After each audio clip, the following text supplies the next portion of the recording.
Over 2,000 years ago, in what now is southern Italy, Pompeii was a thriving metropolis. However, the Mount Vesuvius volcano sent 20 kilometers of hazardous gas and smoke into the air, which quickly reached the town, causing Pompeii and many of its 10,000 inhabitants to perish under a layer of ash almost instantly. It is difficult to explore the ruins without feeling a sense of loss. The city is frozen in time, held in place by a covering hardened volcanic ash. Scientists have long been exploring the ruins, and now a recent find has been added to its poignancy. In the ruins, archaeologists came across a room that tells a somber yet moving tale. So come along as we dive into the ashes of the ancient Roman city and explore the mysterious discovery that has left scientists stunned in their tracks. A few miles from the Bay of Naples, Pompeii was a thriving provincial center in AD 79 with a population of between 10,000 and 20,000 people. Its tiny lanes were made even smaller by street vendors and businesses, with protruding cloth awnings were crowded with tavern patrons, slaves, and quite a few tourists. Flowing water from the lower Apennine Mountains were brought into the city by a massive new aqueduct, gushing from the fountains even into private homes. However, the rich black earth of the area was the secret to Pompeii's wealth, as well that of the surrounding smaller villages like Oplantus and Terzinio. Pompeii residents were unaware that the mountain was a volcano because it hadn't erupted in 1,800 years, and when the Vesuvius exploded, they paid a terrible price for their innocence. Pompeians may have noticed the warning signs if Roman knowledge had been more geological and less mythological. This is because large portions of the city were still being rebuilt after a significant earthquake devastated much of it 17 years before.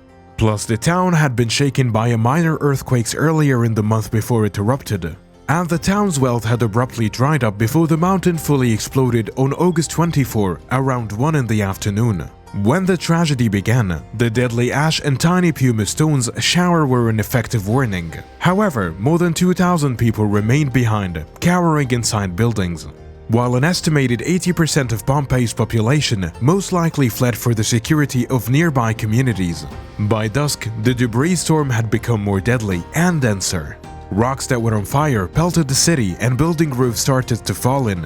Panicked holdouts now poured into Pompeii's winding. Rubble filled streets from their hiding places in basement and upper floors. Visiting the ruins is like traveling across time, as bodies decayed and created holes in the ash. Surprisingly, it actually helped preserve structures, artwork, and even shapes of the bodies, all of which made it possible for specialists to fill in the blanks that may have not been preserved at many other Roman sites. Scientists think Pompeii was a thriving town where wealthy Romans would vacation because of what they discovered. High walkways and stepping stones were present on well-paved streets to avoid people from slipping in the mud.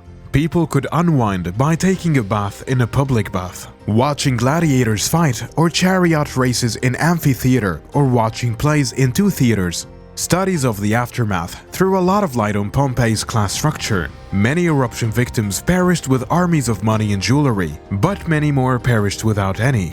The House of the Menander, one of the greatest residents in the city, experienced the intensifying rain of ash and stones that night, blocking doors and windows on the ground level and pouring through atrium skylights. 10 individuals with a single lamp struggled desperately to ascend to the second level of the entrance's whole pumice-filled floor in the pitch blackness, most likely slaves. 3 more toiled with a pickaxe and a hole to excavate an escape path in a nearby hole that faced the courtyard. They all passed away. Only a few coins, glass beads, and their tools were all they left behind.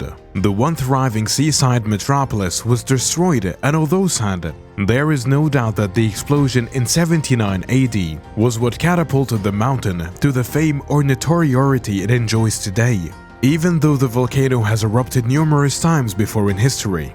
According to one eyewitness, the population was blanketed in darkness as dust poured over the landscape like a river. Numerous people perished in the thousands, and Pompeii was abandoned for many years. However, the city was still there when explorers arrived in 1748, having been preserved by volcanic ash. So Pompeii became a well-liked location for researchers and archaeologists to investigate.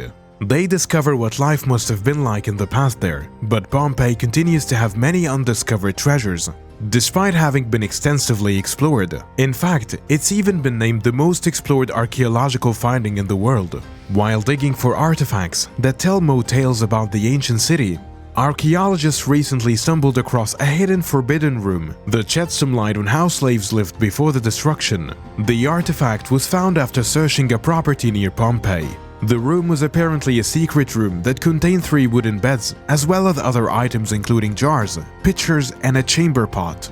It housed slaves who were considered to be the property of others and weren't regarded as human beings according to Roman law. The old villa, known as Severa Gulliana, contains this covered slave room.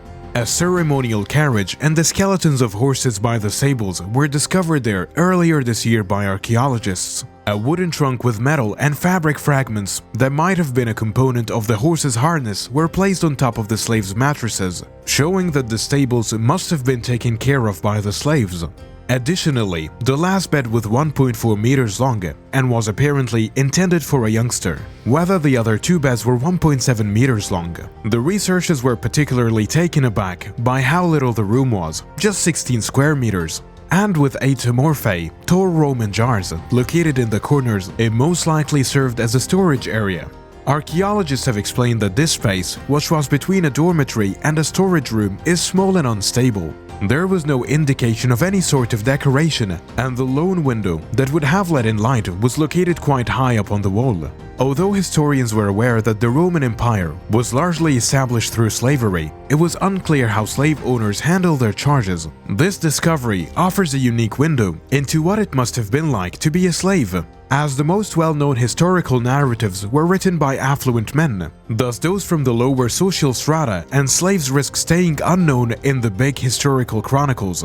More examination and exploration of the slave room, in the scholar's opinion, will aid in learning more about slavery under the Roman Empire. Even without the presence of significant treasures, it has become one of the most thrilling finds in some archaeologists' careers, as they believe the real treasure in this place is the human experience, particularly that of the most defenseless people in the old society, to which this room is a testimony. Unsurprisingly, public structures and lovely villas are the subject of a lot of investigation. However, Ellis and his group were curious about how the underclass lived. Robert Ellis teaches classics at the University of Cincinnati and serves as co-director of the Porta Stabia Pompeii Archaeological Research Project. His research group uncovered a previously unexplored area of the city, which is a bit of a lost area because there were no substantial homes on this block when the area was first cleaned of rubbish in the 1870s. It was left in ruins and became completely overgrown.